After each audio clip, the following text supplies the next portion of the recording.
मुख्यमंत्र्यांच्या कार्यक्रमाकडे निघालेल्या युवक काँग्रेसच्या कार्यकर्त्यांना पोलिसांनी अडवले. छत्रपती शिवाजी महाराज यांच्याबद्दल धीरेंद्र शास्त्री यांनी केलेल्या वादग्रस्त वक्तव्यामुळे सोलापूर दौऱ्यावर आलेल्या मुख्यमंत्री देवेंद्र फडणवीस चले जाओ घोषणा देत कार्यक्रम स्थळी मार्गावर आंदोलन करत निषेध केला. दरम्यान घोषणा देत कार्यक्रम स्थळाकडे निघालेल्या काँग्रेसच्या युवक कार्यकर्त्यांना पोलिसांनी वाटेतच अडवले. आंदोलनाचे नेतृत्व सोलापूर युवक काँग्रेस अध्यक्ष गणेश डोंगरे, महाराष्ट्र प्रदेश युवक काँग्रेस सहप्रभारी शांभवी शुक्ला, पश्चिम महाराष्ट्र युवक काँग्रेस प्रभारी प्रथमेश आभनावे, मेघश्याम धर्मावत, प्राची ताकतोडे, निखिल सुतार, पंकज पौळ यांनी केले.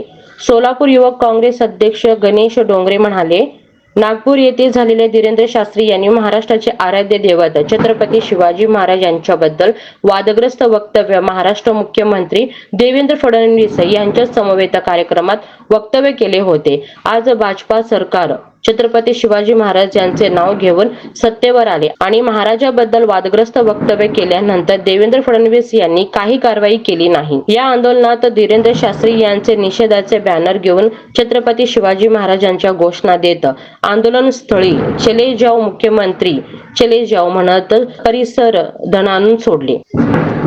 सोलापूर युवक काँग्रेस अध्यक्ष गणेश डोंगरे, दक्षिण विधानसभा अध्यक्ष अनंत मैत्रे, उत्तर विधानसभा अध्यक्ष महेश लोंढे, मीडिया अध्यक्ष सुनील सारंगी, शशिकांत शेळके, महेंद्र शिंदे, धीरज कंदारे, सचिन पवार, यासिन शेख, आशुतोष वाले, सोपान मिसाळ, आकाश जांभळे, कृष्णा नाईक, असलम शेख, हनुमंत जावीर, दिनेश डोंगरे, चंद्रकांत नाईक, युवराज दोडमणी व आदी पदाधिकारी उपस्थित होते.